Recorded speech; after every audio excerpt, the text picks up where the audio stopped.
Friends, welcome to super mom சமையல். இன்றைக்கி நம்ம கிச்சனில் நம்ம பார்க்க போகிறது அம்மாவோட ரெசிபி. ஒரு அருமையான ஹெர்பல் டீ தான் இன்றைக்கி பார்க்க போகிறோம். இதில் யூஸ் பண்ணியிருக்க ஒவ்வொரு இன்க்ரீடியன்ஸும் ரொம்பவே ஆரோக்கியமானது. அது மட்டும் இல்லாமல் இந்த டீயை நம்ம 10 நிமிஷத்துக்குள்ளே ப்ரிப்பேர் பண்ணிடலாம். நம்ம லைஃப்பில் எப்போவுமே ஆரோக்கியமாக இருக்கணும் அப்படின்னா இந்த மாதிரி கை வைத்தியமோ பாட்டி வைத்தியமோ தெரிஞ்சுக்கிறது ரொம்ப அவசியம். இந்த வீடியோ மொத்தம் ஸ்கிப் பண்ணாமல் பாருங்கள். நான் நிறைய யூஸ்ஃபுல்லான இன்ஃபர்மேஷன்ஸ் உங்களோட இன்றைக்கி ஷேர் பண்ண போகிறேன். இப்போ வாங்க அந்த டீயை எப்படி ப்ரிப்பேர் பண்ணுறது அப்படின்றத பார்ப்போம்.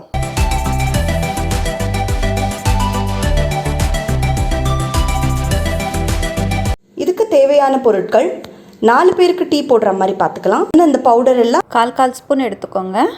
சித்திரத்தை, சுக்குப்பொடி, அதிமதுரம், திப்பிலி பவுடர், க்ரீன் டீ லீவ்ஸ், ஒரு லெமனு, கொய்யா பழம் இருக்குது இல்லைங்களா, கொய்யா இலை ஒரு 2 எடுத்துக்கோங்க, ஓமவல்லி, துளசி, நாட்டு சக்கரை. அதிமதுரம், சித்திரத்தை, அதே மாதிரி திப்பிலி பொடி இதெல்லாம் ஆயுர்வேதத்துலேயும் சித்த மருத்துவத்துலேயும் முக்கியமாக யூஸ் பண்ணுவாங்க.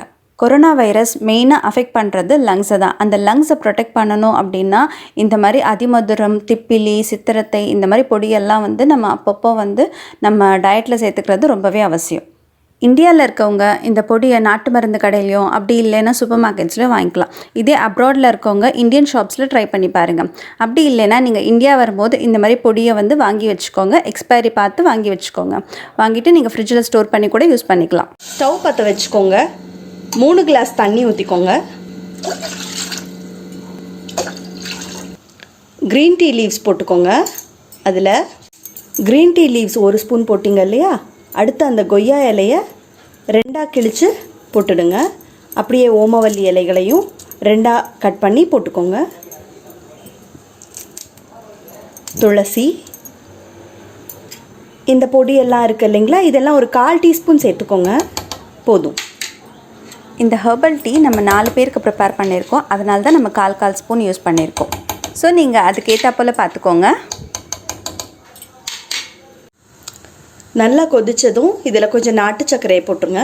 இந்த பொடியெல்லாம் போட்டு நம்ம டீ செஞ்சு சாப்பிடும்போது நமக்கு மூக்கடைப்பு, மூச்சுத்திணறல், ஆஸ்துமா, இருமல், சளி இந்த மாதிரி தொந்தரவெல்லாம் நமக்கு இருக்கவே இருக்காது. எப்போவுமே நம்மளால் ஹெல்த்தியாக இருக்க முடியும். அதே மாதிரி டாக்டர்கிட்ட அடிக்கடி போக தேவை இருக்காது. நல்லா கொதித்ததும் லெமன் எடுத்து வச்சுருக்கோம் இல்லைங்களா, அதை நல்லா பிழிஞ்சுக்கோங்க. சீடு எடுத்துகிட்டு ஒரு ஃபுல் லெமன் போட்டுக்கோங்க. இப்போ ஒரு பாத்திரத்தில் வடிகட்டிக்கலாம்.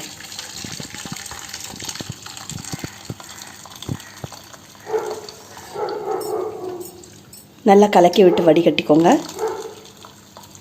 சுக்குப்பொடி இல்லைன்னா இஞ்சியை கூட துருவி போட்டுக்கலாம் நம்ம. இப்போ வடிகட்டியாச்சு. வடிகட்டின டீயை 2 டம்ளரில் ஊற்றி வச்சுருக்கேன். நாட்டு சர்க்கரைக்கு பதில் தேன் கூட கலந்துக்கலாம், which is very good for health. இதெல்லாம் தேவையான பொருட்கள். இது நமக்கு நாட்டு மருந்து கடையில் இல்லைனா சூப்பர் மார்க்கெட்லேயும் கிடைக்குங்க. இதில் நிறைய மெடிசினல் ப்ராப்பர்ட்டிஸ் இருக்குது. இது வெயிட் ரிடக்ஷனுக்கும் ரொம்ப நல்லதுங்க. இருமல், சளி, உடம்பு வலி, ஒர்க் அவுட் பண்ணிட்டு குடித்தாலோ, யோகா பண்ணிட்டு குடித்தாலோ this is very good for health. Friends, இந்த டீயை அபவுட் 10 இயர்ஸில் இருந்து ஏஜ்டு பீப்புள்ஸ் வரைக்கும் எல்லாரும் குடிக்கலாம். பிள்ளைங்களுக்கு கொடுக்கும்போது ஒரு 1/4 கிளாஸ் மாதிரி கொடுங்க. அதே மாதிரி பெரியவங்களுக்கோ வயசானவங்களுக்கோ கொடுக்கும்போது நீங்கள் 1/2 கிளாஸ் மாதிரி கொடுக்கலாம். அதே மாதிரி இந்த ஹெர்பல் டீயை வாரத்துக்கு 2 தடவையோ 3 தடவையோ நீங்கள் குடிக்கலாம். காலையில் நேரத்துலையோ இல்லைன்னா பிரேக்ஃபாஸ்ட்டுக்கோ லஞ்சுக்கோ இன்பிட்வீன் இருக்க டைமில் நீங்கள் குடிக்கிறது ரொம்பவே நல்லது. குடித்ததுக்கப்புறம் ஒரு 30 மினிட்ஸ் கேப் விடுங்க. உடனே எதையும் சாப்பிட்றாதீங்க.